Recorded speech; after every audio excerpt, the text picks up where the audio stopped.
Hello, c'est HR, votre chroniqueur. Alors ça y est, la saison 3 de Reacher est terminée. Le 8e épisode est passé sur Prime Video. Naturellement, je vais vous faire mon retour concernant cet ultime épisode de la saison 3. Alors je vous le dis d'entrée de jeu, j'ai largement apprécié cet épisode.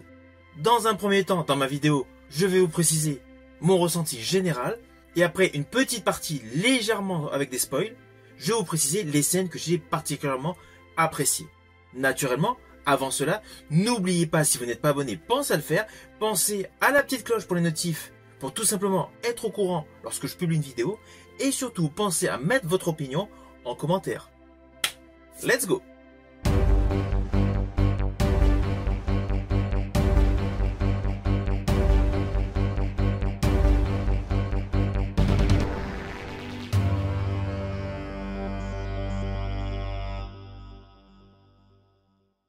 Alors dans cet épisode ultime de cette saison 3, le personnage Reacher clôture toutes les histoires qui ont été dégagées au fil des épisodes. Que ce soit ce qu'il advient de Teresa, la vengeance liée à la mort de Dominic, et naturellement, le sort prévu pour Quinn.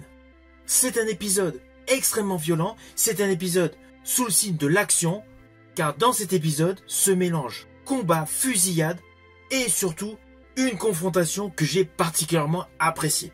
Alors on va pas se mentir, c'est l'épisode où il y a le moins de dialogue. La trame est là, mais c'est un épisode sous le signe de la testostérone. Et perso, j'ai largement apprécié.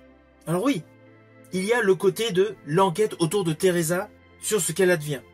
Comment la protéger, comment la sauver des griffes des trafiquants. Il y a le côté ambigu de Beck, qui naturellement fait tout pour sauver son fils. Et justement, la scène principale où il sauve son fils est extrêmement touchante. Il y a le sort réservé aux trafiquants, avec un côté très classique, très esprit film de mafia. Je pense principalement lorsque le grand méchant, le grand mafieux russe arrive pour récupérer son argent. Là, toute la séquence est digne d'un film de mafieux. On baigne totalement dans une ambiance à la Scorsese. Mais sinon, tout le reste de cet épisode, on est sous le signe de l'action. Avec naturellement, en figure de proue, la fameuse confrontation Reacher-Paulie. Une confrontation, je suis sûr, à ne pas être le seul à l'avoir attendue depuis le début de la série. Car cette saison 3 nous a immédiatement présenté un personnage massif, apparemment beaucoup plus costaud que Reacher avec le personnage Paulie. Et justement, leur combat, leur confrontation prend une grosse partie de cet épisode 8. Ils assurent un mélange de boxe, de lutte et surtout de corps à corps, mais totalement massif. On sent totalement que les gestes sont lourds. Lourds pourquoi? Parce que les deux gars sont extrêmement costauds. Et le rendu est en totale adéquation avec tout simplement ce que l'on attend de cette lutte. Alors sur le plan scénaristique, sur cet épisode, il y a peu à dire. La qualité visuelle est toujours bonne, mais le rythme narratif de cet épisode s'en retrouve un peu plus accéléré car blindé d'action. Avec notamment un final qui nous laisse tout simplement deviner que Reacher est déjà prêt pour une saison 4. Alors attention à ce que je vais vous dire, cela s'apparente à de légers spoils car je vais vous détailler certaines séquences que j'ai particulièrement aimées. Alors il y a une séquence qui est extrêmement fugace qui concerne le fils de Beck lorsqu'il est dans une voiture en sortant de la propriété. Il y a un focus assez rapide sur son visage où celui-ci présente un sourire, mais on sent un sourire de liberté.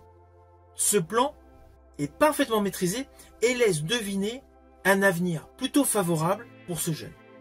Sinon, naturellement, les scènes que j'ai préférées dans cet épisode sont liées à la confrontation Reacher et Paulie. Leur dualité est exceptionnelle, en plus il y a une réelle différence de taille, de gabarit, et Reacher semble totalement être en difficulté à plusieurs reprises dans ce combat. Paulie traite Reacher totalement comme une poupée désarticulée. Et il y a même un moment où Reacher se retrouve avec une chaîne autour du cou, je me suis dit, je vois pas du tout comment il va s'en sortir. Mais c'est bien calibré et le combat reprend entre ces deux individus. Combat qui se termine à côté d'une sulfateuse gigantesque. Déjà que ces deux gaillards sont imposants, et pour la lutte finale, ils se retrouvent à côté d'une mitraillette, d'une sulfateuse, digne d'un Rambo ou de Predator. Alors, ne vous inquiétez pas, je ne vais pas du tout vous dire ce qui se passe avec cette sulfateuse. Mais voilà, Ces petites scènes que j'ai préférées sont essentiellement liées à l'action, car l'épisode est principalement axé sur l'action. Quant au personnage qui gravite autour de Reacher, pour une fois il y a le côté inattendu, ce n'est pas Reacher qui fait le lien de rupture avec la conquête de la saison, c'est la femme qui le fait. Ça c'est amusant, les rôles s'en retrouvent inversés. C'est un petit côté léger qui se rajoute dans l'épisode. Et quant au personnage de Neely, alias Neely, elle est fidèle à elle-même, toujours froide, toujours énigmatique et surtout surprenante, notamment avec une certaine séquence avec une grenade. Ainsi, tous les personnages qui gravitent autour de Reacher ont certes un moment important dans l'épisode, mais c'est totalement Reacher et Polly qui monopolisent cet épisode. Car même la libération de Teresa, sur le fond, elle est assez rapide. Ce qu'il se produit pour Quinn est assez rapide. Néanmoins, avec le temps adéquat. Juste ce qu'il faut. C'est pour ça que j'estime que cet épisode qui conclut cette saison 3 est parfaitement calibré. Au vu du rythme qui était bon, j'espère que c'est la même équipe qui fera la saison 4. Si vous avez aimé ma vidéo, n'oubliez pas, petit pouce vers le haut, pensez au partage. Quant à moi, je vous dis à bientôt pour une nouvelle vidéo.